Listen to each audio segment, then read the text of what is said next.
Jessica Mayle, Jessica-Mayle. I'm the regional spokesperson for the Transportation Security Administration. Here today to talk about holiday travel, looking ahead to Thanksgiving. This really kicks off our holiday travel season. We're going to see elevated volumes throughout the rest of the year, so want to give some reminders for passengers, steps they can take at home to pack smart, make that security screening experience as smooth and safe as possible. Just a couple tips to remind passengers. First of all, arrive early. We recommend 2 hours, and that's 2 hours from when you step foot in the airport. So if you've got to return that rental car, park, get dropped off, give yourself a bit extra time for that. But 2 hours is usually a good rule of thumb for domestic flights, 3 hours for international. And then pack smart. What we mean by that is don't put anything in your carry-on bag that's going to set off an alarm and delay you and delay people in line behind you. Always you can check TSA.gov. We have a lot of features on our website, help you research at home. Can this go in my check bag? This can go in my carry-on. It's a lot easier to put in that time at home versus making the decision at the checkpoint. Oh my gosh, do I want to run this bag down and check it? Do I want to abandon the item? We know you're stressed, you're trying to make your flight, and you want to start your vacation. So do that research at home, pack smart. We do have some Thanksgiving-specific reminders here I wanted to talk about. Just when we think about liquids, I think we all think about shampoo, toothpaste, but spill it, spread it, spray it, pump it, or pour it. Those are what our liquid categories are. So when we're talking about baked goods, stuffing, toppings for your green bean casserole, the whole turkey, if you were traveling with that, if it was frozen, that would be fine. All of these are good for your carry-on bags. But when we're getting into some of these more soft liquid things, the cranberry sauce, the gravy, pumpkin pie filling, if you use this to make a whole pie, that's okay. If you're just bringing the spreadable filling, that would need to go in your check bag. And then liquids as well. So if you're bringing wine or cider or anything like that, over 3.4 ounces, that would need to go in your check baggage. So reminders about that. We definitely see some people bringing unusual things through. I think the most common are those baked goods. So those homemade cookies, those pies, things like that. And a reminder, those are okay in your carry-on. And then a couple other changes from last year that TSA has implemented. I just want to remind people, one is Real ID. So that went into effect in May. We have seen really high compliance. We're really happy. But just a reminder, you need to have either a Real ID, the enhanced state ID, or a passport. There's about 8 or 10 other forms of ID that are acceptable. If you go to TSA.gov, we have a full list of acceptable IDs. Certainly the Real ID, driver's license, and the passport are the most common ones we see that you would probably have in your possession.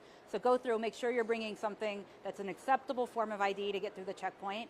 And then the other thing is shoes on. So we started that this summer. Nobody has to remove their shoes anymore. There are shoes that alarm sometimes. Maybe they're boots, they're heavy, they have metal in them. Don't be disturbed if you walk through and cause an alarm and we ask you to remove your shoes. We may still have to screen them, but in general, people are keeping their shoes on, and that's been really warmly received. And then the last reminder I'll say is that you can always ask for extra help. We have TSA Cares, which is our assistance program for travelers who need extra help getting through the checkpoint. We have Ask TSA, which is our social media outreach team. You can tweet them, you can Facebook message them, you can ask those questions. We've had people ask questions via social media in line and get the answer before they make it to the front of the line. So it's really responsive, it goes quick. And we're just here for you. We want to make sure you get all the information that you need so that you're prepared for that screening experience. But in general, we're just super excited to be kicking off that holiday travel season. The busiest day looks to be Sunday. That'll be the national busiest day as well as here at MSP. So if you're traveling that day, make sure you give yourself extra time. But that 5 to 8 a.m. morning rush hour is busy 7 days a week. So whenever you're on that first flight of the day, you really don't want to push it. Give yourself 2 hours and you'll be at your gate with a little time to spare. So I'll pause there. If there are any Thanksgiving travel questions, we have a few other people, but if there's anything about Thanksgiving travel, I'm happy to talk about that. How was your staffing level at MSP specifically? Yeah. For the week? Yeah, so we are staffed up and ready to go. We are staffed appropriately to meet demand and to have the appropriate number of lanes open. So again, there are times of day where you can experience delays just because there is heavy throughput.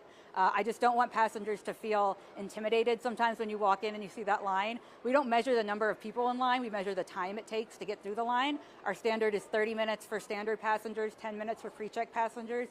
It is very rare that we approach that.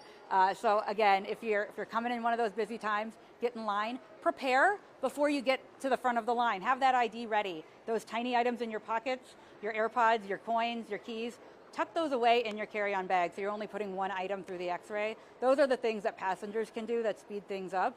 But yeah, staffing is good and our staff is ready to handle the elevated volumes. How many employees did you lose during the shutdown that quit or moved I'm not going to talk about any human resources thing. We can talk about that off camera, but I will say our team is really happy to have moved on from that, that the government's reopened, and just kind of looking forward to helping passengers get where they're going safely. AAA was anticipating record-breaking numbers. Do you anticipate that locally? I don't think we'll see any single record breakers here at MSP. We'll certainly look at sort of the volume of the week. And I think the other thing is the airport can give you kind of stats on both inbound and outbound, and TSA really just looked at those numbers that we're screening. But for a regular passenger, I think they're kind of just in the mindset of, wow, is it busy today or not? And these are going to feel like busy days for people, so just give yourself plenty of time. Right now it's looking like less than 5 minutes to go through. Like when it gets to those peak days, what is kind of a typical turnaround time that people should expect? Again, I would say our standard is 30 minutes, and it's rare that even during a rush hour period, you're going to have a 30-minute wait. Anyone who's ever waited in a 30-minute TSA line can tell you it's a pretty unusual experience. But again, if you're arriving 2 hours early, I think even 30 minutes in TSA, you'll still make it to your gate in time. So we always want to just be cautious, because you don't know what could happen. There's always unexpected delays, and you want to not do anything that will slow yourself down. But yeah, in general, I would say the lines move quickly, even during peak rush hour times.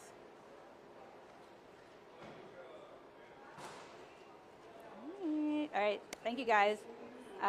We will switch off. We have Alex Garcia here. He's one of the employees who received a bonus from the secretary yesterday, and he can just talk a little bit about his job and sort of that commitment that kept him coming to work every day last month. So, thank you.